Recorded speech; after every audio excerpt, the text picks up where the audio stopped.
اما بعد فاعوذ باللہ من الشیطان الرجیم بسم اللہ الرحمن الرحیم والنجم اذا ہوا صدق اللہ مولانا العظیم۔ محترم مشائخ و علماء کرام و معزز خواتین و حضرات، اللہ رب العزت کا شکر ہے کہ اس نے اپنے احسان سے اور لطف و کرم سے ہمیں یہ توفیق مرحمت فرمائی کہ ہم آج اس مبارک مجلس میں اس کے محبوب حضور نبی اکرم صلی اللہ تعالی علیہ وآلہ وسلم کے معراج پاک کا ذکر کر کے اپنے لیے سعادتوں کا سامان کریں۔ اللہ رب العزت ہماری اس ٹوٹی پھوٹی سعی اور کاوش کو اپنی بارگاہ میں قبول فرمائے۔ حاضرین محترم، حضور علیہ الصلوۃ والسلام کے معراج مبارک کا ذکر قرآن مجید میں کم و بیش 3 مقامات پر آیا، جن میں سے ایک مقام یہ سورہ نجم ہے، جس کی پہلی آیت کریمہ میں نے تلاوت کی۔ اللہ رب العزت نے اس سورت کی تقریباً پہلی 18 آیتوں میں حضور علیہ الصلوۃ والسلام کے معراج کا ذکر کیا ہے۔ اس سورت کی پہلی 18 آیتیں پوری کی پوری حضور علیہ الصلوۃ والسلام کے ذکر معراج پر مشتمل ہے۔ میں نے ان میں سے صرف پہلی آیت تلاوت کی ہے، جس میں اللہ رب العزت نے قسم کھا کر حضور کے معراج کی عظمت کا ذکر فرمایا۔ یہ بات ذہن نشین فرما لیں کہ معراج حضور کے بلند رتبہ معجزات میں سے ایک، اور اللہ پاک انبیاء علیہ السلام کو کئی طرح کے کمالات عطا فرماتے ہیں۔ ان میں سے کچھ کمالات ایسے ہوتے ہیں جو انسان کو سمجھ آ جاتے ہیں، کچھ کمالات ایسے بھی عطا کیے جاتے ہیں جو انسانی سمجھ سے بلند ہوتے ہیں۔ وہ کمال جو انسان کی سمجھ اور اس کی عقل و خرد کی پرواز سے بلند ہوں، ان کو معجزات کہا جاتا ہے۔ معجزہ اعجاز میں سے، اور اس کا مادہ اعجاز کہتے ہیں عاجز کر دینا، اور معجزہ کہتے ہیں اس کمال کو جو عقل کو عاجز کر دے۔ انبیاء علیہ السلام کو ہر دور میں، ہر زمانے میں دیگر کمالات کے ساتھ ساتھ معجزات بھی عطا کیے جاتے رہے، اور وہ معجزات اس لیے عطا کیے جاتے ہیں کہ جن کمالات میں ہر نبی کے زمانے کی انسانیت کو درک ہو، جن معاملات میں ہر نبی کے دور کے انسان، ہر نبی کا جو زمانہ بعثت ہوتا رہا، اس دور کے لوگ جن معاملات میں اپنی عقل، اپنی سوجھ بوجھ، اپنے فہم و ادراک اور اپنی بصیرت کی بنا پر ترقی کرتے رہے، طرح طرح کی ایجادات اور کمالات حاصل کرتے رہے، اور ان پر ہر دور کے لوگ فخر کرتے رہے، اور ہر دور میں اللہ رب العزت نے انبیاء علیہ السلام کو بھیجا، اور اس شان کے ساتھ بھیجا کہ ہر نبی اپنے کمالات کے اعتبار سے اپنے دور کی پوری کائنات انسانی کے کمالات سے بلند ہو۔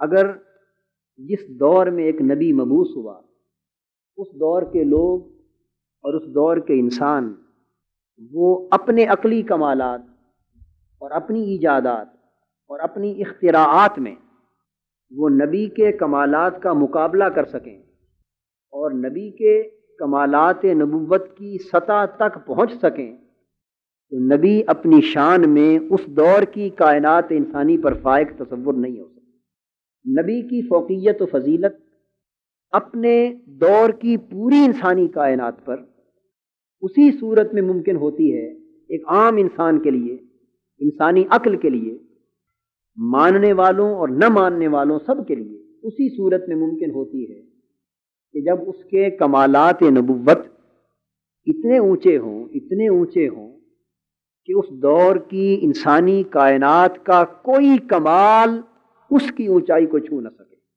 اس کی سطح اور بلندی تک پہنچ نہ سکے۔ اگر دونوں کی سطح برابر ہو گئی اور دونوں کی بلندی برابر ہو گئی تو نبی اپنے دور کی پوری کائنات انسانی پر صاحب فوقیت نہ رہا، صاحب فضیلت نہ رہا، صاحب کمال نہ رہا۔ تو اللہ رب العزت نے ہر دور کے انسانوں کو کمال عطا کیے، اور ہر دور میں انسانی عقل اپنی ارتقاء کی منزلوں کو طے کرتی رہی اور بہتر سے بہتر ایجادات اور اختراعات پر فخر کرتی رہی، اور پھر ہر دور میں اس دور کی جملہ ایجادات اور کمالات کے زمانے میں اللہ نے جب ایک نبی کو مبعوث کیا تو اس نبی کو اس شان سے مبعوث کیا، ایسے معجزات اور کمالات کے ساتھ مبعوث کیا کہ جہاں اس دور کا انسانی کمال ختم ہو جائے، اس نبی کا کمال نبوت اس سے بھی بلندتر ہو۔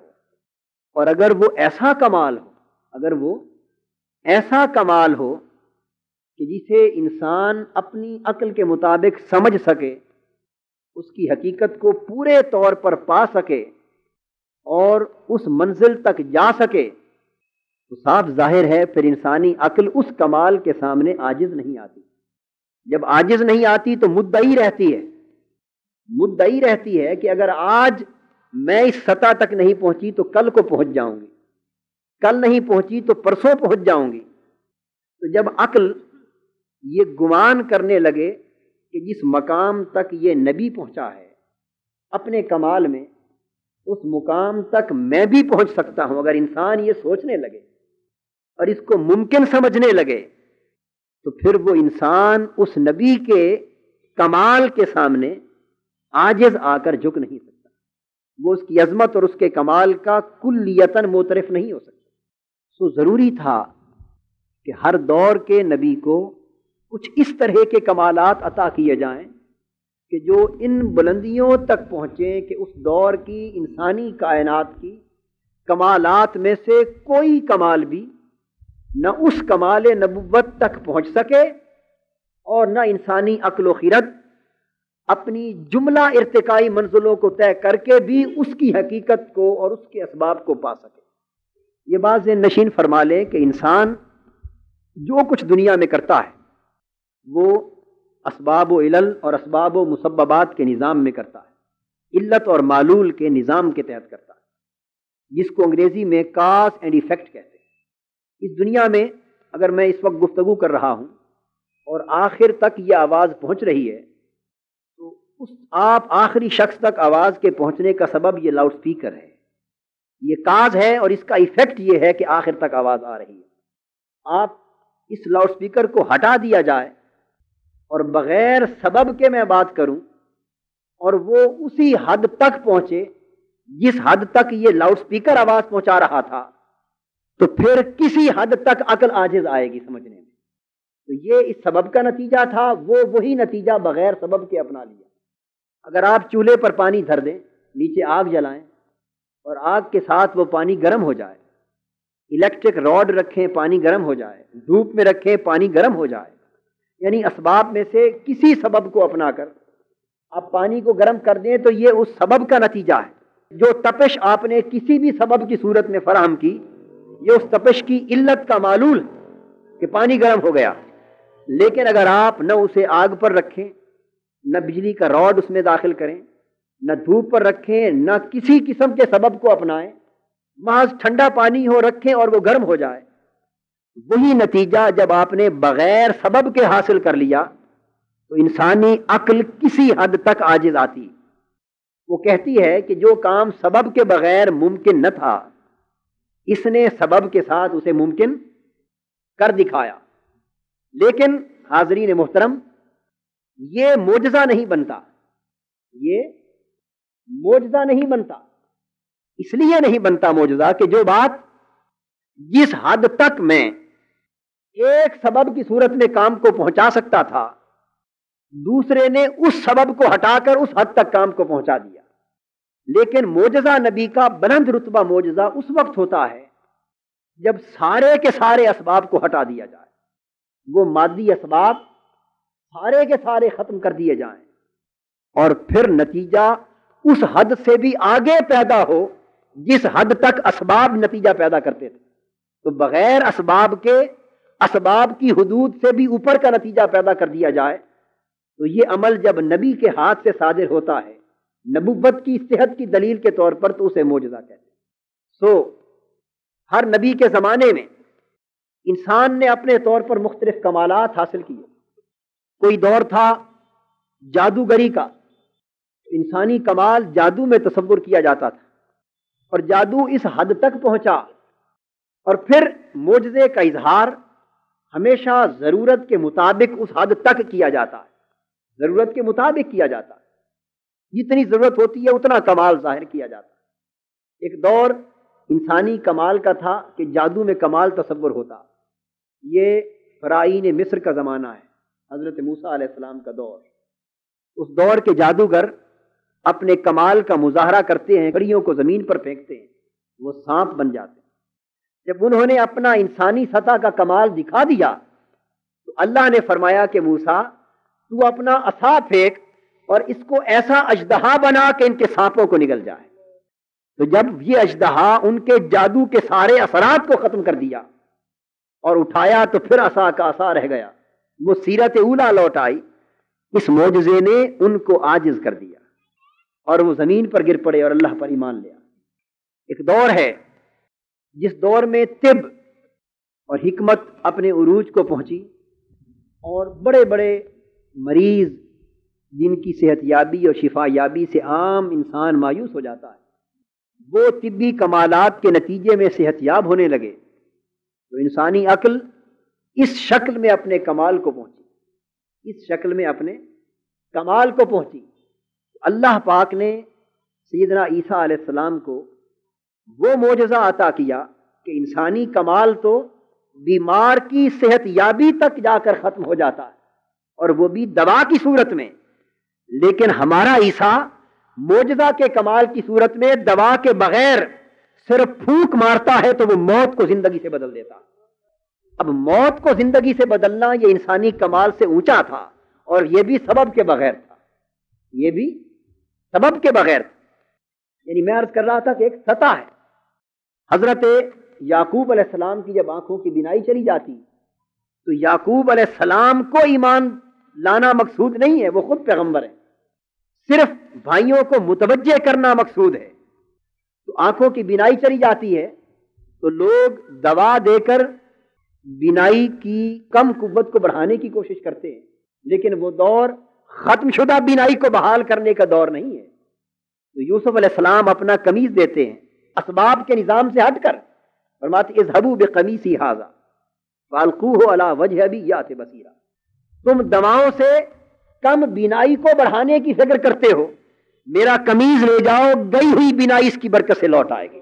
یہ معجزہ ہے، یعنی عقل عاجز آ جائے کہ بغیر سبب کے وہ کام ہو گیا جو سبب سے بھی نہ ہو سکتا تھا۔ عیسیٰ علیہ السلام نے بغیر سبب کے موت کو زندگی سے بدل ڈالا، بغیر سبب کے ہاتھوں سے مٹی کے پرندے بنائے، پھونک ماری اور اڑا دیا۔ یہ معجزات ہیں۔ اسی طرح سلیمان علیہ السلام کا زمانہ ہے، جنات میں سے سب سے بڑا جن جو اپنے کمالات پر فخر کرتے ہوئے کہتا ہے سلیمان علیہ السلام کی اس دعوت پر کہ ایکم یاتینی بعرشہا قبل ان یاتونی مسلمین، تم میں سے کون ہے جو اس بلقیس جو ملک سبا کی ملکہ ہے اس کے مسلمان ہو کر آنے سے پہلے اس کا تخت میرے پاس لے آ۔ تو اس دور کے جنات کا سردار، گویا اس دور کے سارے کمالات کا سب سے بڑا کمال رکھنے والا، قال عفریت من الجن انا آتیک بہ قبل ان تقوم من مقامک، اے سلیمان علیہ السلام آپ کی نشست برخاست ہونے سے پہلے سینکڑوں میل دور پڑا ہوا تخت میں یہاں حاضر کر سکتا ہوں۔ انی علیہ لقوی امین، مجھے اللہ نے اس پر قوت دی ہے، میں قوت رکھتا ہوں، امانت رکھتا ہوں۔ آپ کی نشست برخاست ہونے سے پہلے، اور اس نے اپنی طرف اس طاقت کو منسوب کیا۔ انی کا لفظ بتا رہا ہے کہ یہ اس دور کا انسانی کمال ہے، وہ کہہ رہا ہے انسانی یا جناتی کمال ہے، وہ کہہ رہا ہے کہ مجھے یہ قوت ہے کہ میں آپ کی نشست اور مجلس یعنی یہ جلسہ جس طرح برخاست ہونے سے پہلے ہزاروں میلوں کی مسافت سے تخت یہاں لا سکتا ہوں۔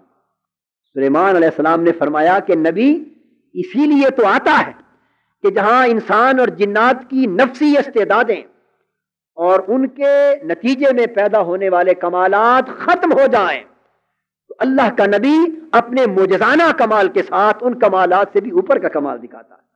فرمایا نہیں، ہمیں آپ نے اپنے پروردہ شخص کو اجازت دی۔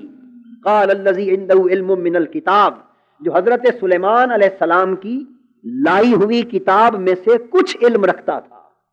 قال الذی عنده علم من الکتاب، یہ من تبعیضیہ ہے، کتاب سلیمان علیہ السلام لائے ہیں، خدا جانے کتنے علوم کا مرکہ ہوگی، کتنے اثرات اور ثمرات کی جامع ہوگی، اور یہ کمال سلیمانی ان کے ہاتھوں پر نہیں بلکہ ان کے ایک مرید، ایک صحابی کے ہاتھوں سے صادر ہو رہا ہے، اور برکت اس کتاب کی ہے، اور کتاب کے سارے علم کی نہیں بلکہ علم من الکتاب، کتاب میں سے ایک علم ہے، کتاب میں سے کچھ علم ہے اس کے پاس، اس علم کی برکت سے وہ کھڑا ہو کے کہتا ہے انا آتی کبھی قبل ان یرتد الیک طرفک۔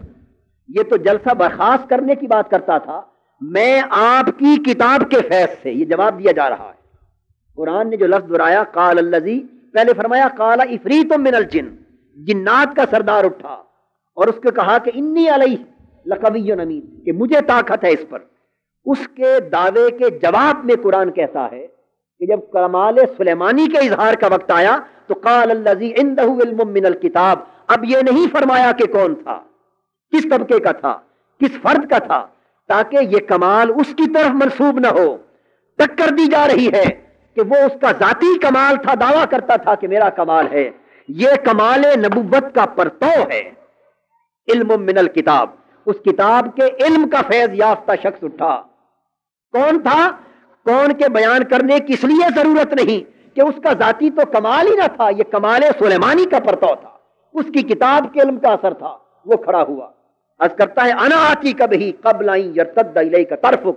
اے حضرت سلیمان علیہ السلام، آپ اپنی آنکھوں کو ایک بار جھپکیں، اپنی آنکھ کو ایک بار جھپکیں، اور آپ کی آنکھ جھپکنے سے پہلے تخت حاضر کر دوں گا۔ اب آپ ایمان سے کہیے، اگر آپ میں سے کوئی شخص آنکھ جھپکے تو دوسرا شخص خالی اپنی نشست سے اٹھ سکتا ہے؟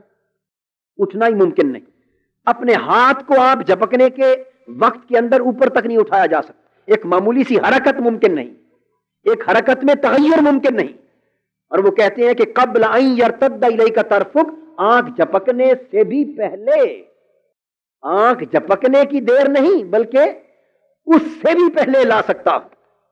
اور فلما رآہ مستقرا عنده قال ھذا من فضل ربی، اور جب آنکھ جھپکی اور تخت موجود تھا وہ کہنے لگا یہ اللہ کے فضل میں سے، یہ میرے اللہ کا فضل ہے۔ نقطہ یہ سمجھانا چاہتا ہوں کہ ہر دور میں اللہ نے انسانوں کو، جنات کو جو کمالات عطا کیے، نفسی استعدادیں دی، عقلی استعدادیں دی، جو کچھ دیا، وہ ایک حد پر جا کر رک گیا، وہ ایک حد پر جا کر رک گیا۔ اور اس نبی کی عظمت کا سکہ منوانے کے لیے اللہ نے اپنے نبی کو اس دور کے لیے، اس دور کی انسانیت کی جبین نیاز دہلیز نبوت پر جھکانے کے لیے، اس دور کی اکڑی ہوئی عقل کو نبی کی عظمت کی دہلیز کے اوپر سجدہ ریز کرنے کے لیے، اس دور کے منکر انسان کو اس نبی کی کمال کی عظمتوں کے سامنے سر بسجود کرنے کے لیے بصورت ایسا کمال عطا کیا کہ جہاں اس دور کے سارے کمالات ختم ہو جائیں، وہاں کمالات نبوت کے سفر کا آغاز ہو، تاکہ انسانی عقل کی رونق کا بت پاش پاش ہو سکے، اور جہاں اس کی پرواز ختم ہو جائے اور کمال نبوت کے سفر کا آغاز ہو تو پھر عقل کے لیے لازم ٹھہرے کہ وہ عاجز آ جائے۔ اس لیے کہ بھائی دیکھیے نا، مقابلہ تو تب ہوتا ہے نا کہ پرواز ساتھ ساتھ چل رہی ہو، اور جہاں ایک کی پرواز ختم ہو جائے اور دوسرا اس سے آگے جائے تو پھر پہلی پرواز والا عاجز آ جاتا ہے۔ اس طرح انسان عاجز آتا رہا، اور نبی کا وہ کمال جو انسانوں کو عاجز کرتا رہا اسی کو معجزہ کا نام دیا جاتا ہے۔ چنانچہ اللہ رب العزت نے ہر دور کے انبیاء کو اس دور کی کائنات انسانی کے جملہ کمالات پر فائق اور افضل ایسے کمال عطا کیے کہ اس دور کی پوری کائنات انسانی کمالات نبوت کے مقابلے میں عاجز آتی گئی۔ اور یہ دیکھ لیجئے کہ انسان کی عقل ترقی کی منزلیں طے کر رہی تھی، ابھی بلوغ کی طرف بڑھ رہی تھی. بڑھتے بڑھتے جب حضور علیہ الصلوۃ والسلام کی بعثت سیدہ کا وقت آیا تو انسانی عقل اپنی بلوغ کی پوری حد کو پہنچ چکی تھی. انسانی عقل و خرد، انسانی علم و فہم، ادراک، بصیرت، سوجھ بوجھ اپنی بلوغ کی انتہا کو پہنچ گئی، اپنے کمال کی آخری منزلوں کو پہنچ گئی. اور ادھر انسان اپنی عقل اور علم کے اعتبار سے اپنے بلوغ کے دور میں داخل ہوا. ادھر اللہ نے نبوت کا وہ پیکر اتم جس سے آگے نبوت کی حرکت ممکن نہ تھی اس نبی کو مبعوث کر دیا. اور پہلے تو یہ تھا کہ ایک زمانہ مختص تھا، ہر دور میں کمالات سے بہتر نبی کا کمال ہوا، پھر اگلا دور آ گیا، پھر اس دور کے نبی نے اپنے زمانے کے کمالات پر فوقیت پائی، پھر اگلا دور آ گیا. اس طرح ہر دور کا نبی اپنے دور کے سارے کمالات پر فائق رہا. تو پہلے زمانوں میں ہر نبی کا زمانہ ایک تھا، ہر نبی ایک زمانے کے لیے آتا تھا. لیکن جب حضور کی بعثت کا وقت آیا تو حضور کو ایک زمانے کے لیے نہیں بلکہ سب زمانوں کے لیے مبعوث کیا. تو پہلے زمانے کی ایک حد تھی، اب جب حضور کی بعثت ہو گئی تو زمانے کو حدوں سے پاک کر دیا. اب جب تک اس کائنات میں زمانوں کا وجود ہے تب تک حضور کی نبوت کا دور ہے. جب تک اس کائنات میں وقت کی اکائیاں ہیں تب تک حضور کی نبوت اور رسالت اور حضور کی نبوت اور رسالت کے کمالات کا دامن پھیلا ہوا ہے. گویا اب وقت کا دامن تنگ ہے، حضور کی نبوت کا دامن وسیع ہے. پہلے انبیاء کی بعثتیں وقت کے دامن کے حوالے سے ہوتی تھی، اب وقت کے سارے دامن سمٹ گئے اور حضور کی نبوت وقت کے دامنوں سے بھی اوپر وسیع ہے. چنانچہ جب حضور علیہ الصلوۃ والسلام کی بعثت ہوئی تو ضروری تھا کہ حضور کو بھی ایسے کمالات عطا فرمائے جائیں جو حضور کے زمانے نبوت کے سب کمالات سے اوپر، جیسا کہ قبلہ مفتی صاحب بیان فرما رہے تھے. تو جب حضور علیہ الصلوۃ والسلام کا دور آیا تو حضور علیہ الصلوۃ والسلام کے دور میں لوگوں کو بڑے بڑے کمالات عطا ہوئے اور کمالات عطا ہو رہے ہیں اور قیامت تک کمالات عطا ہوتے رہیں گے. تو لوگوں کو ان سائنس کی ڈیولپمنٹ کی صورت میں، ٹیکنالوجی کی ایڈوانسمنٹ کی صورت میں، اس ایٹم کے دور میں جدید ایجادات، سائنسی اختراعات، یہ انسانی کائنات کے کمالات، اور یہ سارے کمالات جب سے ظہور پذیر ہو رہے ہیں اور جب تک ظہور پذیر ہوتے رہیں گے یہ سارے کے سارے حضور کے زمانے نبوت میں، یہ سب کے سب حضور کے زمانے نبوت میں ہیں. آج انسان صدیوں ترقی کے بعد اس نتیجے پر پہنچا کہ انسان کی ہارٹ سرجری کر کے اس کے دل کو سینے سے باہر نکال کے رکھ دیا جاتا ہے اور ایک عارضی تنفس اور دوران خون کا نظام قائم کر کے بائی پاس کے وقت 12-14 گھنٹے کے لیے، 10 گھنٹے کے لیے اس کی عارضی زندگی کی بقا کا انتظام کر دیا جاتا ہے. اور پھر اس تعلق کو قائم رکھنے کی شرط ہوتی جب سرجری کمپلیٹ ہو جاتی اور دل کو واپس اپنی اصل جگہ پر لاتے اور ادھر سے زندگی کا سوئچ کاٹ دیا جاتا ہے اور چند سیکنڈ اگر گزر جائیں دل اپنی پمپنگ کو دوبارہ نہ اٹھائے تو ساری سائنس ناکام ہو جاتی ہے، انسان موت سے ہمکنار ہو جاتا. پاسبلٹی بہت کم ہے لیکن اس پاسبلٹی اور پروبیبلٹی کا کوئی انکار نہیں کر سکتا. تو انسان کو دل کو سینے سے نکال کر اس دائرے کے اندر محدود حد تک سرجری کے اس کمال تک پہنچانا تھا. انسان آج اس کمال کو پا رہا ہے اور ہمارے محبوب ابھی حضرت حلیمہ کے گھر بچپن کے دور میں اپنے قلب اطہر کو سینہ اقدس سے نکلوا کر اللہ کے حضور شب معراج اس کی ذاتی تجلیات کو سمیٹنے کے لیے دل کو پہلے جبرائیل امین سے چروا چکے ہیں. اور زندگی بغیر کسی عارضی نظام تنفس کے، بغیر کسی عارضی دوران خون کے نظام کے قائم اور دائم رہی، زندگی قائم اور دائم رہی. تو یہ کمال حضور کا ہوا کہ تمہارا کمال پھر بھی زندگی کے نظام کو قائم رکھنے کے لیے کسی سبب کا محتاج ہے، لیکن نبی کا کمال یہ ہے کہ اس کی زندگی کے بقا کے لیے کائنات کے سارے اسباب میں سے کسی سبب کی حاجت نہیں. اس کی زندگی اگر اسباب کو استعمال میں لاتی ہے تو یہ اس کا کرم ہے کہ اسباب کو شرف عطا کیا ہے، ورنہ نبی کی زندگی اس کائنات کے اسباب سے ماورا ہے، اس کائنات کے اسباب سے ماورا ہے. اس لیے قلب اطہر سینے سے باہر ہے نبی تب بھی زندہ ہے، وصال فرما کر قبر اطہر میں دفن ہو رہے ہیں نبی تب بھی زندہ ہے، کہ لب مبارک کھل رہے ہیں اللہم امتی امتی کا نعرہ بلند ہو رہا۔ آج کا انسان اپنے کمال کی اس سطح کو پہنچ رہا ہے کہ وہ دور سے وائرلیس کی صورت میں، ٹیلی فون کی صورت میں آوازیں سنتا ہے، یعنی یہ وہ کمالات ہیں جو پہلے ادوار میں ایجاد نہ ہوئے۔ دور سے آوازیں سننے لگا ہے انسان، مختلف صورتوں میں آوازیں آ رہی ہیں، مادے کو توانائی میں بدلا جا رہا ہے، توانائی کو مادے میں بدلا جا رہا ہے، آوازیں دور سے منتقل ہو رہی ہیں۔ یہ آج کے دور کا انسانی کمال ہے۔ تو انسان کا کمال زیادہ سے زیادہ یہیں تک پہنچانا کہ چاند پر جو گئے ان کی گفتگو زمین پر سنی گئی، یہیں تک پہنچا۔ لیکن ہمارے نبی فرماتے ہیں کہ میرے چچا عباس، میں ابھی اپنی والدہ آمنہ کے پیٹ میں تھا کہ لوح محفوظ پر چلنے والے قلم کی آواز سنتا تھا۔ تو نبی کا کمال انسانی کمال سے بہت اونچا جا چکا ہے۔ انسانی کمال اپنی ارتقاء کی ساری منزلیں طے کر کے بھی اس کی گرد کو بھی چھو نہیں سکتا۔ آج کا انسان اس تگ و دو میں ہے کہ اگر انسان مر جائے یا مرنے لگے تو کسی صورت میں اسے پھر زندگی اس کی بحال کی جا سکے، زندگی کو تازگی دی جا سکے۔ آج انسان اس پہلو کی سوچ کی فکر میں ہے، لیکن اللہ کے اس برگزیدہ نبی کا کمال اس حد کو پہنچ چکا کہ انسانی عقل اگر کروڑوں اربوں برس بھی ترقی کرتی رہے تو اس مقام کو چھو نہیں سکتی، اور وہ یہ کہ جسد اطہر کھجور کے خشک تنے سے مس کرتا ہے تو اس خشک تنے کو زندہ کر دیتا ہے۔ بھئی سب کچھ کر سکتے ہو لیکن خشک تنے کو زبان تو نہیں دے سکتے، اسے شعور تو نہیں دے سکتے، اسے آنکھ تو نہیں دے سکتے۔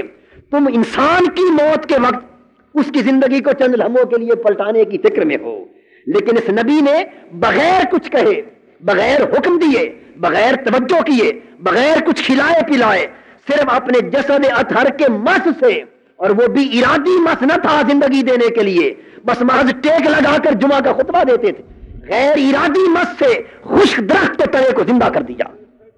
یہ وہ کمال ہے۔ ان کمالات کے سامنے انسان کی عقل عاجز ہے یا نہیں؟ آج کا انسان ٹیلی ویژن کے ذریعے تصویر کو دور سے اپنے سامنے منتقل دیکھ رہا ہے، لیکن اللہ کا برگزیدہ نبی مدینہ میں کھڑے ہو کر حبشہ میں نجاشی کا فوت ہونے کا نظارہ کر کے نماز جنازہ پڑھا رہا ہے۔ وہ مکہ میں کھڑا ہو کر بیت المقدس کے پورے اپنے نقشے کو سامنے رکھ کر نظارہ کر رہا ہے۔ وہ نماز کی حالت میں جنت اور دوزخ کو اپنے سامنے لا کر نظارہ فرما رہا ہے۔ اسی طرح دوستو، آج کا انسان تسخیر کائنات کی مہم میں چاند تک پہنچا، اور چاند عالم مکاں کی حقیقتوں میں سے ایک حقیقت ہے، لیکن حضور علیہ الصلوۃ والسلام کو اللہ نے اس باب میں وہ معجزہ عطا کیا کہ چاند تو اس فضا کی کے اندر گردش کرنے والوں اشیاء میں سے ایک شے ہے۔ اور یہ بھی عرض کر دوں کہ زمین کے قریب ترین سیارہ چاند، یہ زمین کا قریب ترین سیارہ، انسان اس سے بھی آگے جائے گا، بے شک جا سکتا ہے اور آگے جا سکتا ہے۔ انسان اس آسمان کو چیر سکتا ہے، آسمانی کائنات میں جا سکتا ہے۔ نہ قرآن میں اس امر کی ممانعت ہے، نہ حدیث رسول میں ممانعت۔ یہ ساری فضائیں یہ ہے ہی انسان کے لیے، سارے انفس و آفاق کی وسعتوں کی چھان بین یہ ہے ہی انسان کی پرواز کے لیے۔ لیکن اے انسان، تیری پرواز جتنی بھی بلند جائے وہ عالم مکاں کی حدوں کو چیر نہیں سکتی، لیکن ہمارے برگزیدہ نبی کا معجزہ یہ ہے کہ وہ مکاں کو چھوڑ کر لا مکان کعبہ کوسین پر جلوہ گر ہو کر اس ساری پرواز کی حدوں کو پھلانگ چکے۔ گویا حضور علیہ الصلوۃ والسلام کو وہ معجزہ عطا فرمایا، وہ کمال عطا فرمایا کہ جس پر انسانی عقل ترقی کی ساری منزلیں طے کر کے بھی عاجز ہی رہے گی۔ اس لیے عاجز رہے گی کہ انسان کے سارے ارتقاء اسباب کی مرہون منت، مادی اسباب کی مرہون منت، اور نبی کے سارے کمالات مادی اسباب سے ماورا ہے۔ اس لیے یہ معجزات ہیں۔ تو معراج معجزات میں سے ایک معجزہ ہے۔ اگر اس کو یہ تصور کر لیا جائے کہ حضور علیہ الصلوۃ والسلام کو یہ معراج کی سعادت خواب کی صورت میں عطا ہوئی، اگر یہ تصور کر لیا جائے کہ سعادت معراج حضور کو بصورت خواب دی گئی، تو بس اتنی بات کہنے سے اس کا سارا کمال ختم ہو جاتا ہے، اتنی بات کہنے سے۔ اس لیے کہ خواب میں کسی کا عرش معلیٰ تک جانا اور کعبہ کوسین کو دیکھنا اور اللہ سے ہم کلام ہونا، خواب میں ایک نبی کا یہ کرنا، یہ کون سا کمال اور کون سا معجزہ ہے کہ انسانی عقل سے تسلیم کرنے سے قاصر آ جائے۔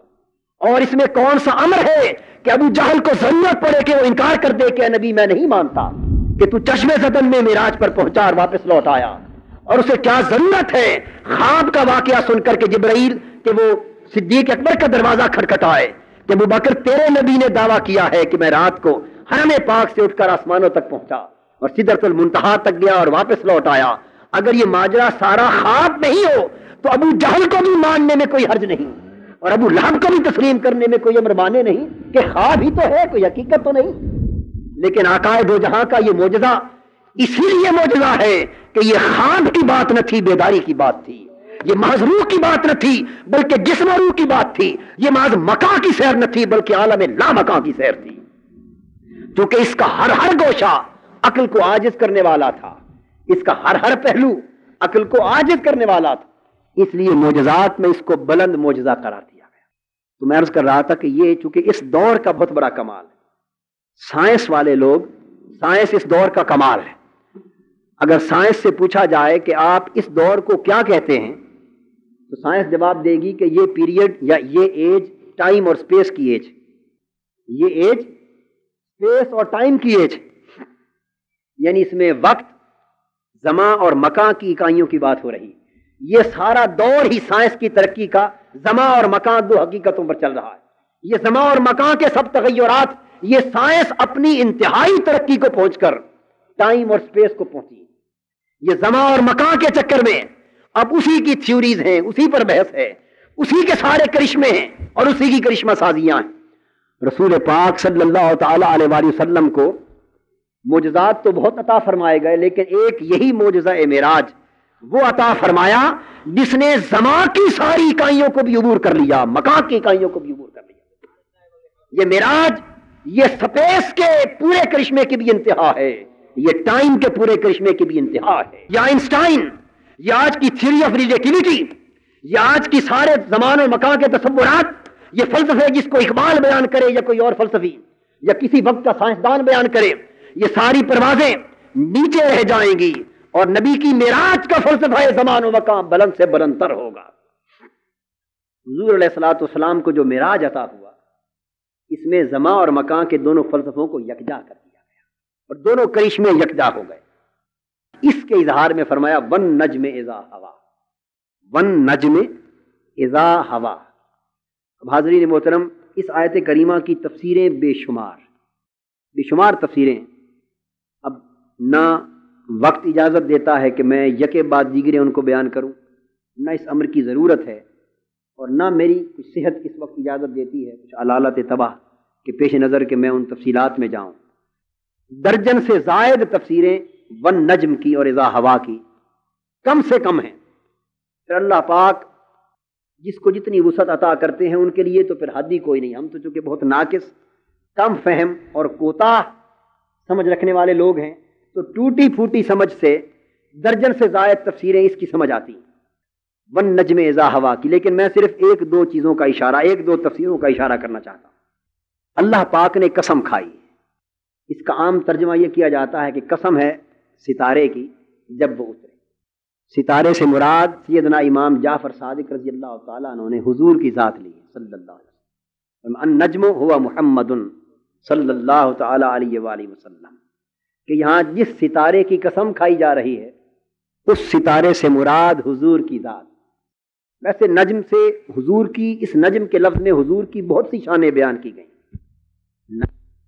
اسم کے طور پر آئے تو اس کا معنی الکوكب الطالع، چمکنے والا ستارہ ہے، جو ابھرا ہوا چمکتا ستارہ نظر آتا ہے، جس کو قرآن شہاب الثاقب بھی کہتا ہے۔ اور مصدر کے طور پہ آئے تو اس کا معنی طلوع ہوتا ہے، طلوع اور ظہور، ناجمہ طالع و ظاہرہ۔ ستارے کے طور پر بھی حضور کی قسم کھائی۔ نجم کا معنی اصل بھی ہوتا ہے، کیا؟ اصل، جڑ، اور اصل کہتے ہیں وہ شے جس میں سے پوری چیزیں نکلتی، یعنی درخت کی اصل کیا ہوتی ہے؟ جڑ۔ درخت سارا کا سارا اس جڑ میں سے نکلتا ہے، سارا کا سارا جڑ میں سے نکلتا ہے، اور جڑ نہ ہو تو نہ درخت کا تنا ہوتا ہے، نہ شاخیں، نہ پھول، نہ پتے، نہ پھل، کچھ بھی نہیں۔ تو پورے کے پورے درخت کا مدار اس جڑ پر ہوتا، اصل پر ہوتا ہے۔ تو حضور کو ون نجم کہہ کر قسم اس طرح کھائی کہ قسم ہے نجم کی، یعنی اس ہستی کی جو اصل کائنات ہے، اس ہستی کی جو ساری کائنات کی اصل اور جڑ، انا من نور اللہ والخلائق من نوری، کہ اللہ کے نور کے فیض سے میں ہوا ہوں اور ساری کائنات میرے نور کے فیض سے ہوئی. یعنی حضور کی ذات کو نجم کہہ کر اصل کائنات کہا جا رہا ہے کہ جس سے ساری کائنات کا سلسلہ چلا. یعنی حضور کی کئی شانیں اس میں بیان کی گئی اور بھی بہت سے پہلو، لیکن اس کو ہم اذا ہوا کے ساتھ ملا کے دیکھنا چاہتے ہیں، کیونکہ جہاں میں نے بات چھوڑی تھی میں اس کے ساتھ ملانا چاہتا ہوں، اس کے ساتھ ملانا چاہتا ہوں. اس نجم کا معنی گھاس بھی ہوتا ہے. نجم ما لا ساق لہ من النبات، یعنی درخت ہوتا ہے نا جو تنے پر کھڑا ہوتا ہے، اور کچھ گھاس ایسی چیزیں ہوتی ہیں نباتات میں سے جن کا تنا نہیں ہوتا، جو اپنی اصل پر کے ساتھ ہی پھیل جاتی ہیں اور ہر چیز کو اپنے دائرے میں لے لیتی ہیں. جس طرح فرمایا والنجم والشجر یسجدان، تو یہ نجم میں حضور علیہ الصلوۃ والسلام کی طرف اس میں اس اعتبار سے بھی ایک اشارہ ہے، بہت سے اعتبارات کے ساتھ اشارہ ہے، اور ہر اشارے میں حضور کی جدا شان بیان کی گئی اور ہر شان کو قسم کے ساتھ دوبالا کیا گیا. تو نجم کے اندر حضور کی بہت سی شانوں کا بیان کثرت کے ساتھ. لیکن اللہ پاک نے فرمایا اذا ہوا، قسم ہے ستارے کی. اذا ہوا، ہوا کا عام معنی کیا جاتا ہے نیچے اترنا. قسم ہے چمکتے ہوئے ستارے کی جب وہ نیچے اترا یا نیچے اترے. اس کا امام جعفر صادق رضی اللہ تعالیٰ عنہ سے منقول ترجمہ یہ ہے کہ قسم ہے محمد صلی اللہ علیہ وسلم کی اذا نزل من السماء الى الارض لیلۃ المعراج، جب حضور معراج کی رات آسمانوں سے نیچے زمین پر اترے تو محبوب چمکتے ہوئے ستارے تیرے وجود کی قسم، جو ستارے کی طرح چمک رہا ہے کہ جب تو میرے پاس سے ہو کر واپس زمین پر آ رہا ہے، تیرے اس واپس آنے کی قسم. یہ عام ترجمہ. جو بات میں سمجھانا چاہتا ہوں وہ یہ ہے کہ ہوا کا لفظ کئی معانی پر مبنی. اگر یہ لفظ ہوا حویٌ سے ہو، یہ فعل جو ہے اگر یہ حویٌ سے ہو تو اس کا مطلب ہوتا ہے عروج، ارتفاع، اوپر جانا. اگر یہی ہوا ہویٌ سے ہو، یعنی پہلے حویٌ ہے پر زبر ہے، ہے پر زبر ہے حویٌ، اس میں سے ہو ہوا تو اس کا معنی ہے اوپر جانا. اور ہویٌ ہے پر پیش، ہویٌ میں سے ہو تو اسی ہوا کا معنی ہے نیچے آنا، نزول. بالکل معنی بدل جاتے ہیں. تو پہلے ہوا اگر حویٌ سے ہے تو فرمایا والنجم اذا ہوا، قسم ہے اے چمکتے ہوئے ستارے محمد صلی اللہ علیہ وآلہ وسلم کی، قسم ہے اس چمکتے ہوئے ستارے محبوب کی صلی اللہ علیہ وسلم، اذا ہوا، جب وہ رب کو ملنے سے اوپر آ رہا تھا، رب کو ملنے کے لیے جب اوپر آ رہا تھا تو محبوب قسم ہے تیرے اوپر آنے کی. تو یہاں اللہ پاک اوپر اپنے لامقام میں اپنی شان سے بیٹھ کر محبوب کی اپنے پاس آنے کی قسم کھا رہے ہیں. محبوب قسم ہے تیرے اوپر آنے کی، اور ساتھ ہی ہویٌ سے قسم کھائی جا رہی ہے کہ قسم ہے محبوب ہے چمکتے ہوئے ستارے، قسم ہے تیری شب معراج واپس نیچے آنے کی. تو یا اذا ہوا ایک ہی لفظ ہے، محبوب کے اوپر جانے کی بھی قسم ہے، محبوب کے نیچے آنے کی بھی قسم ہے، دونوں حالتوں کی قسم ہے. اور اس کا تیسرا معنی ہوا کا اسرع بہی، والنجم اذا ہوا، اس کا معنی ہے والنجم اے اسرع بالمعراج.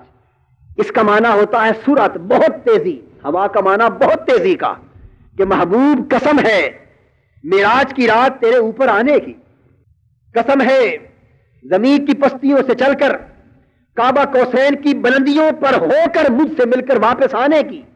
لیکن محبوب صرف جانے اور آنے کی قسم نہیں بلکہ اسرع بہی، قسم ہے تیری سرعت سفر معراج کی، کہ تو زمین کے اس پس مقام سے چلا اور بیت المقدس سے ہو کر انبیاء کو نماز پڑھا کر آسمانوں تک پہنچا.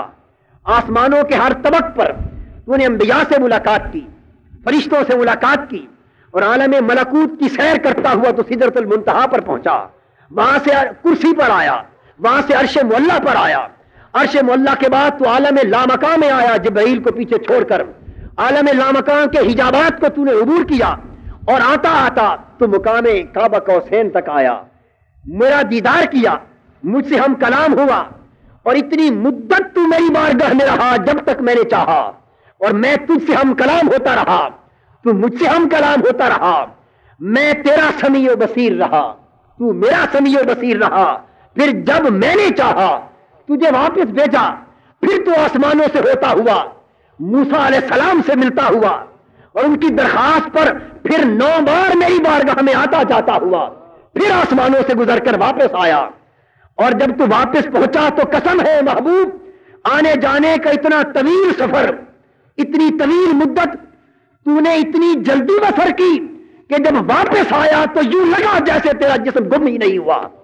تیرے وضو کا پانی بھی ابھی حرکت اس کی بند نہ ہوئی تھی، تیرے دروازے کی کنڈی کی حرکت بھی بند نہ ہوئی تھی، تیرے بستر کی تبش بھی ختم نہ ہوئی تھی، اور دیکھنے والوں نے سمجھا کہ محبوب تو یہاں سے گیا ہی نہیں ہے۔ قسم ہے محبوب تیری سرعت رفتار کی کہ تو اتنی تیزی سے اتنا سفر طے کر گیا، سارے مکان کے فاصلے طے کر گیا، سارے زمان کے فیصلے طے کر گیا، اور تو واپس پہنچا تو مکان وہی تھا جہاں چھوڑ کر گیا تھا، زمان وہی تھا جہاں تو چھوڑ کے گیا تھا۔ تو محبوب کے سفر میں اس رفتار کی صورت اور تیزی کی قسم کھائی جا رہی۔ قسم ہے محبوب تیری تیزی رفتار کی کہ تو نے سارا سفر اتنا تھوڑے وقت میں طے کر لیا، اتنا تھوڑے وقت میں طے کر لیا۔ اب اس چیز کا نقشہ قرآن مجید میں بھی دکھایا جاتا ہے۔ ایک تو میں مکان کی بات تو حضرت سلیمان علیہ السلام کے حوالے سے عرض کر چکا ہوں نا۔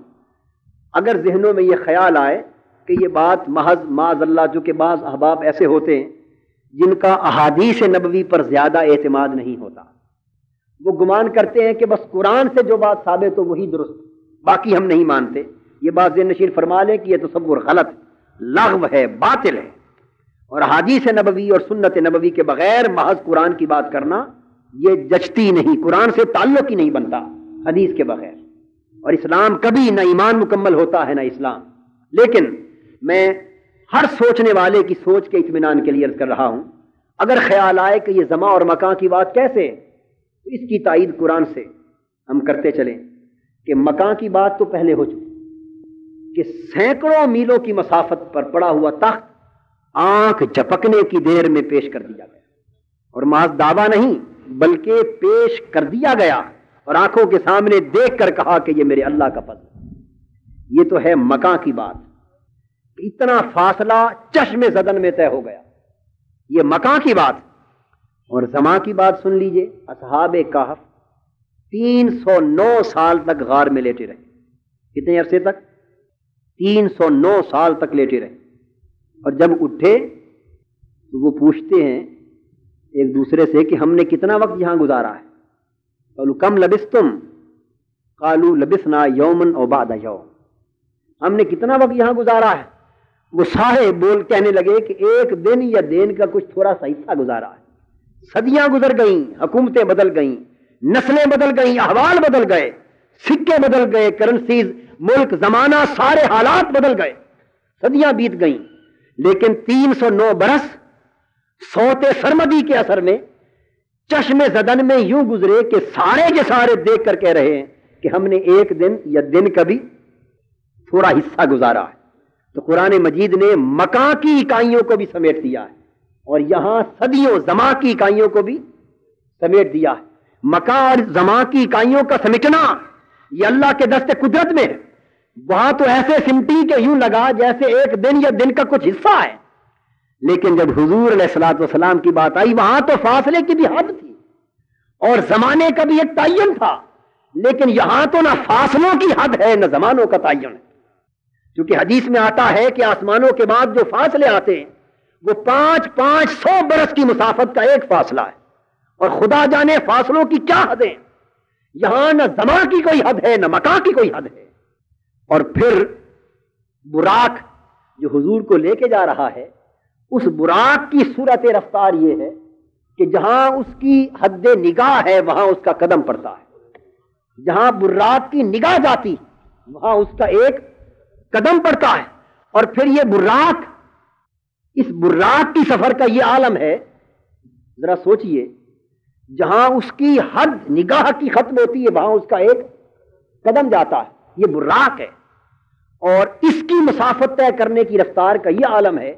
پھر اس کا مقابلہ ایک نبی کی رفتار کے ساتھ لگائیے کہ بیت المقدس اور آسمانوں تک سفر کی رفتار حضور کی نہیں براق کی، کیونکہ حضور سوار ہیں، اور جب کوئی کسی سواری پر سوار ہوتا ہے تو رفتار پھر سواری کی ہوتی ہے سوار کی نہیں ہوتی.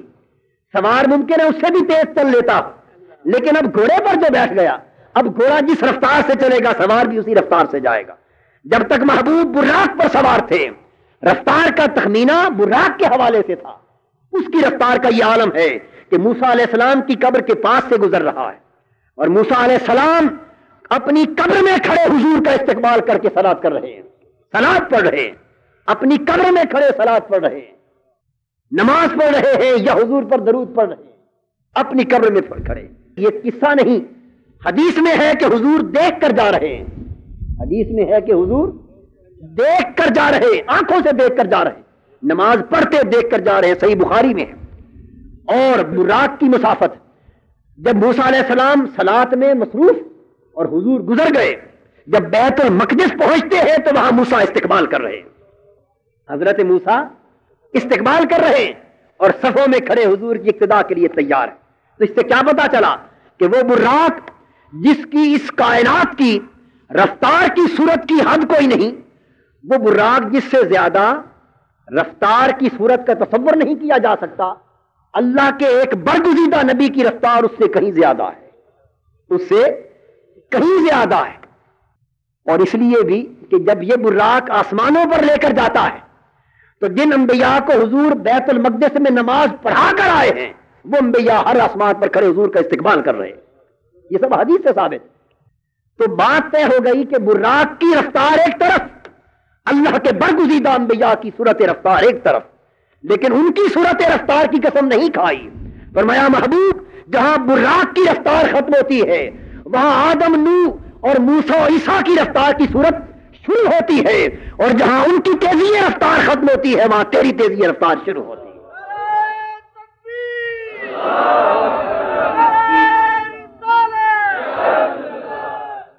وہاں تیری تیزی رفتار شروع ہوتی. اس لیے وہ تیزی رفتار کا عالم یہ ہے کہ اس لیے اس کی قسم کھائی جا رہی. محبوب قسم ہے تیری کہ تو چمکتے ہوئے ستارے کی طرح اس طرح اوپر گیا اور واپس آیا کہ نہ تیرے جانے کی کسی کو خبر ہوئی نہ تیرے آنے کی خبر ہوئی. اور جب پوچھا گیا کہ حضور کس طرح گئے تو جواب دیا کہ معاف جسد رسول اللہ صلی اللہ علیہ وسلم لیلۃ المعراج، کہ حضور کا جسم اطہر شب معراج گم ہی نہیں ہوا. نادانوں کو یہ محالتا ہوا کہ شاید حدیث یہ کہہ رہی ہے کہ جب جسم حضور کا گم نہیں ہوا تو معراج خواب میں ہوا ہوگا. نادانوں، یہاں خواب کے معراج کی بات نہیں بلکہ سفر معراج کی صورت کی بات ہے کہ حضور اتنی تیزی سے گئے اور تیزی سے آئے کہ صدیوں کی مسافتیں اتنی جلدی طے کی کہ تم اگر جسم کو دیکھنا چاہو تو شب معراج گم ہی نہیں ہوا، ہو کر بھی آ گئے اور جسم بھی گویا گم نہ ہوا. بالکل اسی طرح جس طرح سلیمان علیہ السلام کا درباری ہزاروں میلوں کی مسافت سے تخت لے کر بھی آ گیا اور دربار سے جسم بھی گم نہ ہونے پایا. کہ آنکھ جھپکنے میں جسم تو گم نہیں ہوتا نا، آنکھ جھپکنے میں کسی کا جسم گم ہوتا ہے؟ تو جسم موجود رہا اور لے کر تخت بھی آ گیا. یہ سارے پیمانے عقل مادی کے ہیں، اور جہاں عقل مادی کی پروازیں ختم ہو جاتی اور وہاں عالم امر کی کیفیتیں شروع ہوتی ہیں، وہاں ایسے ہی ہوتا ہے کہ دیکھنے والے جسم کو بستر میں دیکھتے ہیں اور جسم لامکاں سے سیر کر کے واپس لوٹ آتا ہے. یہی تو معراج کا معجزہ ہے، یہی تو معجزہ ہے معراج. اور اسی کی قسم کھائی جا رہی ہے صورت معراج کہ محبوب قسم ہے تیرے صورت معراج، اتنی تیزی سے گیا اور لوٹ آیا، اور نہ تیرے جانے کی کسی کو خبر ہوئی نہ تیرے آنے کی کسی کو خبر ہوئی. تو یہاں اللہ پاک نے حضور علیہ الصلوۃ والسلام کے اس معجزہ معراج کو بیان کر کے یہ واضح فرما دیا کہ یہ زمان و مکان کی ساری اکائیاں میرے محبوب کے قدموں میں، میرے محبوب کے قدموں میں. اور انسان جتنی بھی پرواز کر لے، زمان کو جتنا بھی سمیٹ لے، مکان کو جتنا بھی سمیٹ لے، سمیٹتا چلا جائے، لیکن جتنا کچھ زمان و مکان سمٹ کر میرے محبوب کے قدموں میں آ گیا وہ کہیں سمٹ نہیں سکتا. کہ وہاں جا کر مکان کی بھی اکائیاں ختم ہو جاتی اور زمان کی بھی اکائیاں ختم ہو جاتی. آخری بات عرض کرتا ہوں، میں نے عرض کیا کہ اس پر گفتگو، اس آیت کی تفسیرات، تعبیرات، تشریحات کے بے شمار پہلو ہیں، آدمی کس کس پر بات کرے. آپ جو بات معراج کے حوالے سے دیکھنا چاہیں اسی کا ذکر اسی آیت میں. میں یہ سمجھتا ہوں کہ معراج کی ہر شے کا ذکر اسی آیت میں، معراج کی ہر شے کا ذکر اسی آیت میں. ون نجم اذا ہوا، نجم سے مراد حضور کا قلب اطہر بھی لیا گیا ہے. کیا؟ حضور کا دل مبارک بھی نجم. فرمایا النجم قلب محمد صلی اللہ علیہ وآلہ وسلم. کیوں؟ کہ حضور کا دل ستارے، چمکتے ہوئے ستارے کی مانند. قرآن پاک کہتا ہے، اس امر کی تصریح کرتا ہے، اللہ نور السماوات والارض مثل نورہ کمشکات فیہا مصباح المصباح فی زجاجہ الزجاجۃ کانہا کوکب درری. کہ اللہ کے نور، اللہ جو آسمانوں اور زمینوں کو روشن فرمانے والا، منور فرمانے والا، اس کے نور کی مثال ایک تاک کی سی ہے، قندیل کی سی ہے. یہ تاک کی شکل کیا ہوتی ہے؟ آپ نے یہ جو دیکھیے نا، یہ جو چھوٹے چھوٹے بنے ہوئے ہیں آرچز، پرانے زمانے میں دروازوں کے باہر دونوں طرف چراغ دان نہیں بنے ہوئے ہوتے تھے؟ وہ جو دیے مٹی کے رکھتے تھے روشنی کے لیے، وہ چراغ دان اس شکل کے، جس طرح محراب ہوتا ہے، چراغ دان محرابی شکل کا ہوتا ہے. قندیل یا تاک اس کی شکل کیسے ہوتی؟ محرابی. جس طرح یہ آپ کو محراب اور آرچ بنے نظر آ رہے ہیں، ان کو کہتے ہیں مشکات. اور یہاں اس آیت کریمہ میں تمثیلات. عبداللہ ابن عباس رضی اللہ تعالیٰ عنہ، متعدد صحابہ تابعین نے، جو میں عرض کر رہا ہوں یہ سارا کچھ صحابہ اور تابعین کی سند سے عرض کر رہا ہوں، اور معتبر تفاسیر میں یہ سب کچھ درج ہے. اس آیت کریمہ میں حضور علیہ الصلوۃ والسلام کے قلب اطہر اور نور مبارک کی تمثیل اللہ نے بیان کی. کس طرح اللہ کا نور ہے جو آسمانوں زمینوں کا نور ہے، یعنی پھیلے تو آسمانوں زمینوں کا نور ہے، سمٹے تو قلب مصطفیٰ کا نور. اس آیت میں یہ بیان ہو رہا ہے اللہ نور السماوات والارض، یعنی اگر پھیلے تو وہ آسمانوں اور زمینوں کی ساری کائنات کا نور ہے، ہر جگہ وہی ہے، اور سمٹے تو وہ قلب مصطفیٰ کا نور ہے. اس کی مثال کیسے ہے؟ کمشکات، جیسے چراغ دان. اور چراغ دان کی شکل اس طرح ہوتی. اب آپ ذرا سینے کی شکل دیکھیں. یہ جو گردن سے سینہ شروع ہوتا ہے، اس کی پسلیاں اوپر چھوٹی ہیں، اس کے بعد بڑی پسلی ہے، پھر اور بڑی ہے، پھیلتے پھیلتے اس کی شکل اس طرح ہوتی چلی جاتی. تو سینے کو پسلیوں کے ڈھانچے میں اللہ نے جو سینے کو محفوظ کیا ہے اور اس کے اندر دل رکھا ہے، اس کی شکل چراغ دان کی ہے. کمشکات فیہا مصباح. اس کے نور کی مثال یوں سمجھو جیسے چراغ دان ہو. یہ جو سینے کی شکل چراغ دان کی تھی تمثیل ہے، اور اس میں چراغ ہو، اس میں چراغ جل رہا ہو، کہ اس سینے کے قندیل میں دل کا چراغ میرے مصطفیٰ کا جل رہا ہے صلی اللہ علیہ وسلم. مصباح. اور پھر المصباح فی زجاجہ، اور یہ چراغ شیشے میں رکھا ہے. یہ چراغ شیشے میں رکھا ہے. اور یہ جب چراغ شیشے میں رکھا جاتا ہے، خالی چراغ جل رہا ہو تو اس کی شعاع چھن چھن کر ہر طرف نہیں جاتی. تو وہ شعاع ہے ایک سالڈ سی لگتی ہے، جہاں اس کا سایہ پڑ جائے وہیں تک جاتی. لیکن ارد گرد اگر ایسا شیشہ لگا دیا جائے کہ پھر وہ شعاع چاروں طرف سے چھن چھن کر نور کے گویا ذرات یا شعاعیں ہر طرف پھیلنے لگتی. تو المصباح فی زجاجہ، وہ چراغ شیشے میں رکھا ہے. اور جب شیشے میں رکھا ہے تو الزجاجۃ کانہا کوکب دری. اب وہ میرے محبوب کا قلب جو چراغ ہے شیشے میں رکھا جا چکا، اب وہ یوں لگ رہا ہے جیسے چمکتا ہوا ستارہ ہے. تو حضور کے قلب اطہر کو تمثیلاً کیا فرمایا؟ چمکتا ہوا ستارہ. اب ادھر قسم کھائی جا رہی ون نجم، قسم ہے چمکتے ہوئے ستارے کی، اور وہ چمکتا ہوا ستارہ قلب محمد صلی اللہ علیہ وسلم، حضور کا قلب انور، حضور کا دل مبارک، یہ وہ چمکتا ہوا ستارہ ہے. تو قسم ہے محبوب تیرے چمکتے ہوئے ستارے کی مانند دل کی. اذا ہوا، اذا ہوا. اب میں عرض کر رہا تھا کہ ہوا کے بہت سے معنی. ایک معنی تو میں نے عرض کیا ہوا کا اوپر جانا، ایک معنی عرض کیا ہوا کا نیچے آنا، ایک معنی ہوا کا بیک وقت اوپر جا کر نیچے آنا بھی ہوتا ہے. ارتفاع و صعود، بیک وقت دونوں حالتوں پر ہوا کا لفظ عائد ہوتا ہے. تو اوپر جا کر نیچے آنا یہ بھی معنی ہے. اور ہوا کا ایک معنی آنکھ جھپکنے میں جلد ہو کر آ جانا یہ بھی ہو گیا. اور ہوا محبت کو بھی کہتے ہیں. ہوا کسے کہتے ہیں؟ محبت. اور میلان توا کو بھی ہوا کہتے ہیں. اب یہ جو محبت ہوتی ہے عام طور پر ہماری حالتوں کے پیش نظر یہ ہوا ہوائے نفس کے طور پر استعمال ہوتی. یعنی محبت اس کا معنی ہے ارادت النفس و میلانہا الی ما تستلذ، یعنی دل کا نفس کا ارادہ اور میلان جھکنا کس کی طرف. یہ نقطہ قابل توجہ ہے. میں بتا رہا ہوں کہ ہوا کا معنی کیا ہے. ہوا کا معنی ہے دل کا میلان ہو جانا، دل کا جھکنا. کس شے کی طرف؟ اس شے کی طرف کہ جس سے دل کو لذت نصیب ہو، جس سے دل کو لذت نصیب ہو اس کی طرف جھکنا، مائل ہونا، اس کو ہوا کہتے ہیں۔ اب چونکہ ہم گناہگار لوگ ہیں، عاصی خطا کار ہیں اور دنیا کی محبتوں کی لعنت میں گرفتار لوگ ہیں، اس لیے ہمارے دل اور ہمارے نفس غلط چیزوں سے لذت پاتے ہیں۔ قرآن نے کہا زُيِّنَ لِلنَّاسِ حُبُّ الشَّهَوَاتِ مِنَ النِّسَاءِ وَالْبَنِينَ وَالْقَنَاطِيرِ الْمُقَنطَرَةِ إِلَى آخر الآیہ۔ ہمارے نفوس اور دلوں میں عورتوں کی، بیویوں کی، بچیوں کی، بیٹیوں کی، اولاد کی، بیٹوں کی، مال و دولت کی، جاہ و منصب کی، طاقت کی، اقتدار کی محبتیں پتی پڑی۔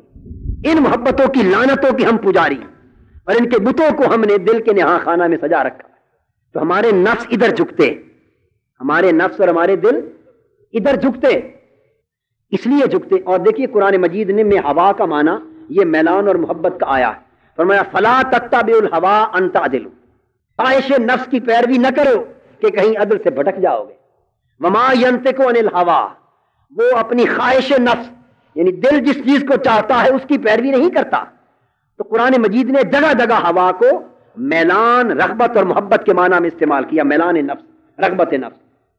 اب میں عرض یہ کرنا چاہتا ہوں کہ محبت اور میلان خیر کا بھی ہو سکتا ہے، شر کا بھی ہو سکتا ہے۔ اس لیے عام میلان نفس کا شر کا ہوتا ہے، کیونکہ ہمارے نفس کی کیفیت امارۃ بالسوء کی ہے، ان النفس لامارۃ بالسوء۔ ہمارے نفس اور ہمارے دل ہر وقت برائی کی طرف جھکتے ہیں، برائی کا حکم دیتے ہیں، ہمیں برائی اچھی لگتی، گناہ میں لطف آتا، ہمیں لذت، اللہ معاف کرے اور ہمیں بچائے، ہمیں لذت گناہ میں ملتی۔ لیکن کچھ ایسے بھی تو ہیں کہ جنہیں رات کو اللہ کے لیے رونے میں لذت ملتی، بتائیے نا۔ بعضوں کو لذت مال کی کثرت میں ملتی، لیکن کچھ ایسے بھی تو ہیں کہ جن کے دلوں کو لذت اللہ کے لیے فاقے میں ملتی۔ یہ جو اصحاب صفہ تھے وہ بھوک سے روزے کرتے اور گر پڑتے، اور دیکھنے والے کہتے ہؤلاء مجانین، یہ پاگل ہیں، یہ پاگل ہیں۔ آقا دو جہاں جب نماز سے فارغ ہوتے تو فرماتے نادانو، تم ان بھوک کے سبب سے گرے پڑے میرے غلاموں کو پاگل کہہ رہے ہو؟ تمہیں کیا خبر کہ انہیں اس بھوک میں کیا ملتا ہے؟ اگر تمہیں پتہ چل جائے تو لأحببتم ان تزدادوا فاقۃ، تم بھی بھوک سے محبت کرنے لگو۔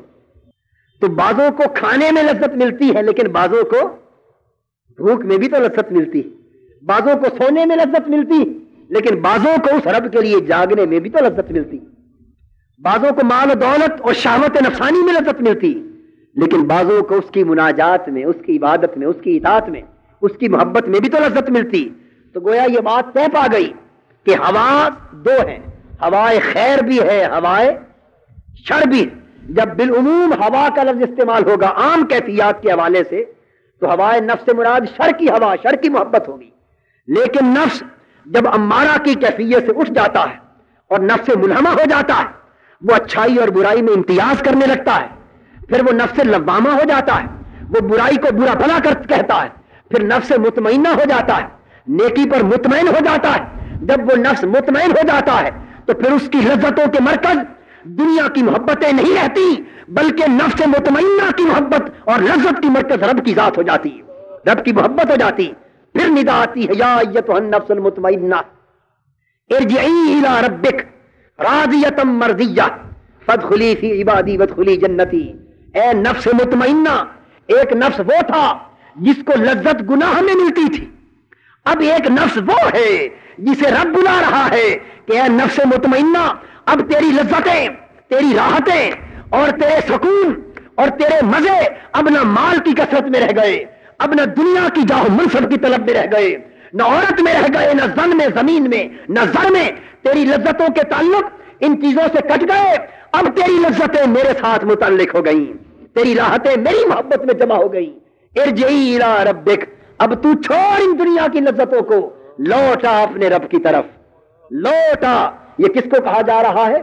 نفس کو کہا جا رہا ہے۔ ایک نفس کی حالت وہ تھی جو گناہ میں لذت پاتا تھا، ایک نفس کی حالت وہ ہے جو اس کی طرف رجوع میں لذت پا رہا ہے، راضیۃ مرضیہ، کہ وہ اس پر راضی ہے، وہ اس پر راضی ہے۔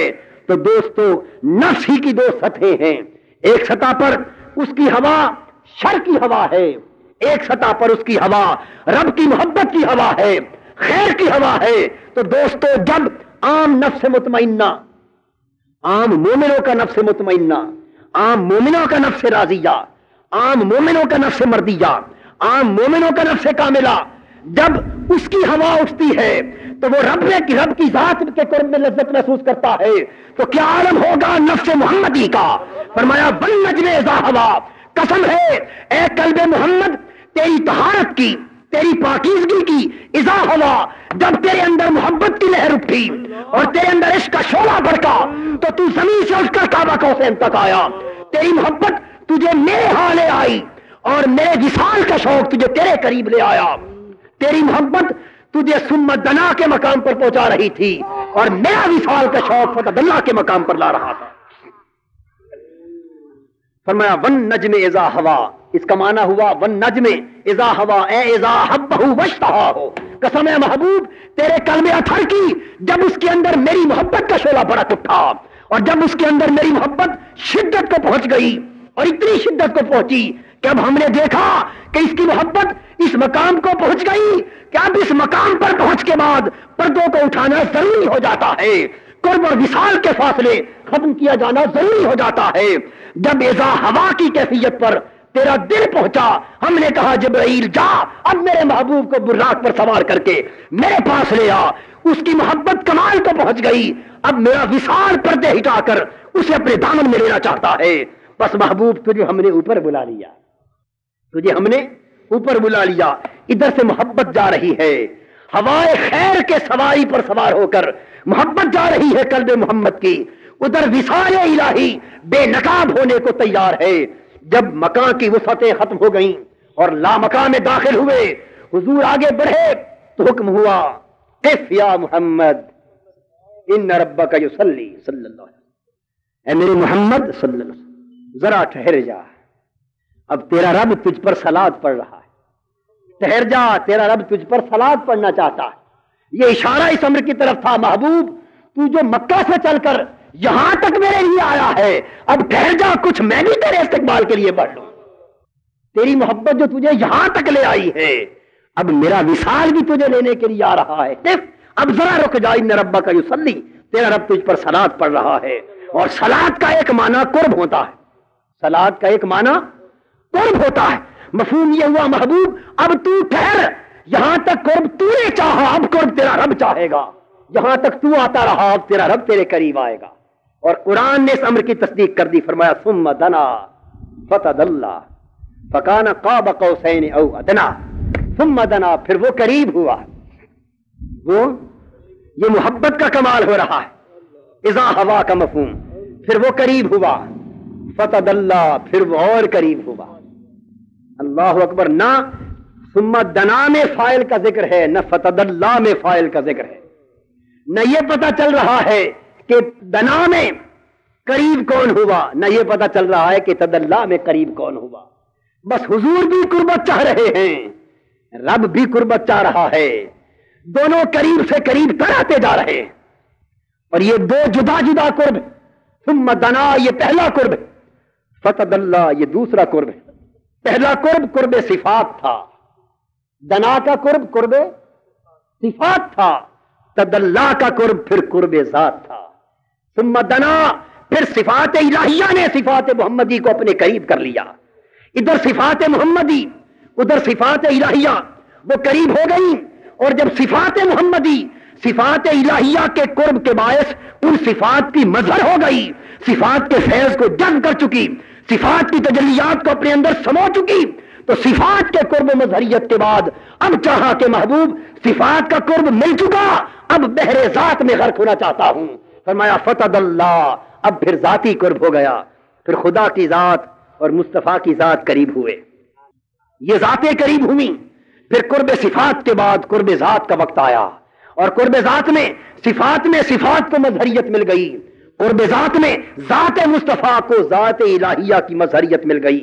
جب صفات بھی قرب میں کمال کو پہنچی، ذات بھی قرب و مظہریت میں کمال کو پہنچی، تو اتنا قریب کیا کہ فکان قاب قوسین، دو کمانوں کا فاصلہ رہ گیا، دو کمانے، ادھر سے کمانے الوہیت ہے، ادھر سے کمانے ابدیت ہے، ادھر سے کمانے احدیت ہے، ادھر سے کمانے محمدیت ہے، ادھر سے محبت کی کمان ہے، ادھر سے قرب وصال کی کمان ہے. دو کمانوں کا فاصلہ رہ گیا. او ادنا، اور دو کمانوں کا فاصلہ یہ قرب کی انتہا ہوتا ہے. اس کے دو مفہوم تمثیل میں ہو سکتے، استعارے میں دو مفہوم ہو سکتے. ایک تو عربوں کا یہ رواج تھا، عربوں کو سمجھانے کے لیے مثال دی جا رہی. بس یہ آخری بات، اس کو سمجھنے پھر اجازت چاہیں گے. عربوں کو اس دور کے رواج کے مطابق ایک بات سمجھائی جا رہی، اور اللہ پاک ہر بات کو سمجھانے کے لیے جہاں ضرورت لوگوں کے ذہنوں کی ہوتی ہے وہاں مثال دیتے ہیں. اور مثال دینے کی نوبت آئے تو مچھر کی مثال بھی دیتے ہیں، اور اللہ حیا نہیں فرماتا اس بات سے. یہ اللہ کی شان ہے. یہاں مثال سے سمجھایا جا رہا ہے کتنے قریب ہوئے، دو کمانوں کا فاصلہ.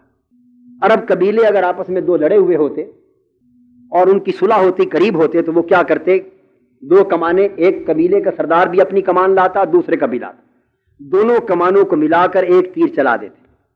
تو دونوں کمانوں کے مل جانے کا معنی اب یہ ہوتا کہ اب اس کا دشمن اس کا دشمن ہے، اس کا دوست اس کا دوست. اب دونوں کے دوست دشمن ایک ہو گئے، یعنی اب یہ اتنے قریب ہو گئے کہ اب یہ ایک تصور کیے جائیں گے. جو ان سے لڑے گا وہ سمجھے کہ میں ان سے لڑوں. یہ بات لوگوں کے ذہنوں میں موجود تھی، اس کی طرف اشارہ کیا. ثم فکان قاب قوسین، لوگوں تمہاری تو لڑائی ختم ہوتی ہے تو قرب کی طرف آتے ہو، ہماری لڑائی تو پہلے بھی نہ تھی، صرف قرب کی حالت سمجھا رہے ہیں. بس تم یوں سمجھ لو کہ ہم اس طرح قریب ہو گئے جیسے تم دو کمانیں اکٹھی کر کے یوں ظاہر کرتے ہو کہ اب اس کا دوست اس کا دوست ہے، اس کا دشمن اس کا دشمن ہے. بس قوس محمد اور قوس الوہیت، میرے اور میرے محبوب کی دو ذاتیں اب اس طرح قریب ہو گئی کہ جو میرے محمد کا دشمن ہے وہ خدا کا دشمن ہے، جو محمد کا دوست ہے وہ خدا کا دوست ہے. جو اس کی اطاعت کرتا ہے وہ میری اطاعت کرتا ہے، جو اس کی دہلیز کو چومتا ہے وہ میری غلامی اور اطاعت اور بندگی میں آتا ہے. قاب قوسین، اب دو کمانیں ہو گئیں، اب نسبتیں محبتیں دو جدا جدا نہ رہیں. جو اس سے محبت کرے گا وہ مجھ سے محبت کرے گا. اور دوسرا مفہوم یہ ہو سکتا ہے کہ یہاں استعارہ ہو کہ جب دو آدمی آپس میں دوست ملتے ہیں اور معانقہ کرتے ہیں، یہ ملاپ کی انتہا ہے. ایک ہے خالی سلام کرنا، دور سے سلام کر کے گزر جانا، ایک ہے قریب آ کر ہاتھ ملانا، ایک ہے پھر ہاتھ دونوں ملا کر مصافحے کے ساتھ جھنجھوڑنا. یعنی یہ قرب درجہ بدرجہ بڑھ رہا ہے، محبت درجہ بدرجہ بڑھ رہی ہے. پھر آپ کہیے دو دوست جو بہت قریبی اور بہت محبت کرنے والے ہوں، ان کے ملاپ کی انتہا کیا ہوتی، وہ پھر گلے مل جاتے، وہ گلے مل جاتے. بس اس سے آگے انسانی زندگی میں ملاپ کی اور کوئی بات سمجھ میں نہیں آتی. اور بات چونکہ انسانوں کو سمجھانے کے لیے ہو رہی ہے، تمثیل کی، تو جب دو دوست ملتے ہیں تو کیا کرتے ہیں، ایک دوست ہاتھ پھیلاتا ہے، جب دونوں ہاتھ پھیلتے ہیں تو یہ ایک کمان کی شکل بن جاتی، ایک کمان کی شکل بن جاتی. جب ادھر سے دوسرا ہاتھ پھیلاتا ہے ملنے کو تو دوسری کمان کی شکل بن جاتی. فکان قاب قوسین، بس پہلے وہ قریب ہوا پھر یہ قریب ہوا، اتنے قریب آتے گئے اتنے قریب آتے گئے کہ تم یہ سمجھو کہ جیسے تم آپس میں ہاتھ ملا کر دو کمانوں کی طرح مل جاتے ہو، تمہارے سمجھانے کے لیے بلا تشبیہ و بلا مثال، بس اس طرح دو بازوؤں کی طرح کا فاصلہ رہ گیا. او ادنا، اور پھر اگر یہی بات ختم کر دی جاتی، اگر بات یہی فکان قاب قوسین کہ دو کمانوں کا فاصلہ رہ گیا، تو فاصلہ متعین ہو گیا تھا نا. جب یہ کہہ دیا کہ دو کمانوں کا فاصلہ رہ گیا تو قرب متعین ہو گیا نا کہ قرب یہاں تک پہنچا بس. لیکن فرمایا نہیں، او ادنا، یہ تو اس قرب کی انتہا تھی، یہاں سے تو ملاپ کا آغاز ہو رہا ہے. لیکن او ادنا، پھر اس سے بھی اتنے قریب ہوئے کہ کمانوں سے بھی کم فاصلہ رہ گیا. اتنا کم کہ اب اس کا کوئی ذکر ہی نہیں ہے، اس کا کوئی بیان ہی نہیں ہے کہ کیا بیان کرے، تمہیں اس کی سمجھ ہی نہیں آ سکتی. گویا سارے فاصلے مٹا دیے گئے، سارے بودھ مٹا دیے گئے، سارے فرق مٹا دیے گئے، ساری دنیا ختم کر دی گئی. محب اور محبوب یہ دونوں یوں مل گئے کہ سارے فرق مٹ گئے، صرف ایک فرق رہ گیا بس کہ وہ خالق تھا یہ مخلوق رہا، وہ معبود تھا یہ عبد رہا، وہ مالک تھا یہ مملوک تھا. بس خدا اور بندہ کا فرق قائم رہا، خالق و مخلوق کا فرق قائم رہا. اس الوہیت اور ابدیت کے فرق کو قائم رکھ کر باقی جتنے فرق تھے مٹا دیے گئے. اتنے قریب ہوئے کہ سارے فرق مٹا دیے گئے. او ادنا، اتنے قریب ہو گئے. اور کسی کو اس قرب پر یہ شک نہ ہو جائے کہ پھر یوں کہا جاتا ہے کہ من تو شدم تو من شدی، من جا شدم تو تن شدی، تا کس نگویم بادزی من دیگرم تو دیگری. کوئی یہاں نہ سمجھ اس قرب کی انتہا کے باعث یہ نہ سمجھ لے کہ اب رسول خدا ہو گیا، معاذ اللہ، یہ نہ سمجھ لو. نہیں دوستو، لوگوں جانو کہ فاصلے تو سب مٹ گئے، فاصلے تو سب مٹ گئے، لیکن قرب کی انتہا کر کے بھی رسول رسول رہا، رب رب رہا. فَأَوْحَا إِلَىٰ عَبْدِهِ مَا أَوْحَا. جب قرب انتہا کو پہنچ گیا اس وقت ندا آئی کہ پھر اس نے اپنے بندے کو وحی کی، اپنے بندے کو وحی کی، تاکہ یہ جان لیا جائے کہ وہ مقام جہاں قرب ختم ہو جاتا ہے اور فاصلے مٹ جاتے ہیں، فاصلے مٹ جائیں تب بھی بندہ بندہ رہتا ہے، خدا خدا رہتا ہے. رسول اس مقام انتہائی قرب پر پہنچ کر بھی اللہ کا عبد رہا. وہ ابدیت جو زمین پر تھی وہ ابدیت کعبہ قوسین پر بھی قائم رہی. یوں اللہ پاک نے حضور علیہ الصلوۃ والسلام کی اذا ہوا کی اس محبت کو اپنی مدعا تک پہنچایا، اپنی مراد تک پہنچایا. میں اسی پر ختم کرتا ہوں. پھر اسی محبت میں ایک تعبیر اس کی اور بھی ہے. اذا ہوا کا ایک معنی اذا انقطع عن جمیع ما سوی اللہ بھی ہے. قسم ہے قلب محمد تیری کہ جب وہ اللہ کے سوا ہر شے سے منقطع ہو گیا. اس میں اشارہ حضور کے انشراح صدر کا ہے. جب قلب اطہر کو چیرا گیا، انشراح صدر ہوا، تو حضور کی اس محبت کے بیان بھی کئی طریقے سے ہیں، حضور کی عظمت کے بیان بھی کئی طریقے سے ہیں. الغرض یہ سفر معراج دوستو یہ سب محبت کی داستان ہے، یہ معرفت کی داستان ہے، یہ عظمت رسالت مآب کی داستان ہے. اس کو عقل کے ناقص پیمانوں پر پرکھنے کی کوشش نہ کرو، اس کو ٹوٹی پھوٹی خیرت کے ناقص پیمانوں پر پرکھنے کی کوشش نہ کرو. جہاں عقل و خیرت کے سارے پیمانے خط ٹوٹ جاتے ہیں وہاں سے عظمت و کمال مصطفی کے سفر کا آغاز ہوتا ہے. بس یہاں تو عقل کو درمیان میں لا کر اس مقام کو ناپنے کی حاجت نہیں، اس میں تو عقل کو قربان کیے بغیر کوئی چارہ نہیں. عقل قربان کن بپیش مصطفیٰ. حضور کے مقام کو سمجھنا چاہتے ہو تو عشق کا چراغ جلاؤ، عقل کے چراغ سے اس مقام کی سمجھ نہیں آتی. اللہ پاک ہم سب کے حال پہ لطف و کرم فرمائے اور ہمیں حضور علیہ الصلوۃ والسلام کی عظمت و کمال کی معرفت کا حصہ وافر عطا کرے اور حضور علیہ الصلوۃ والسلام کی محبت اور اطاعت و اتباع کی توفیق مرحمت فرمائے. وما علینا الا البلاغ.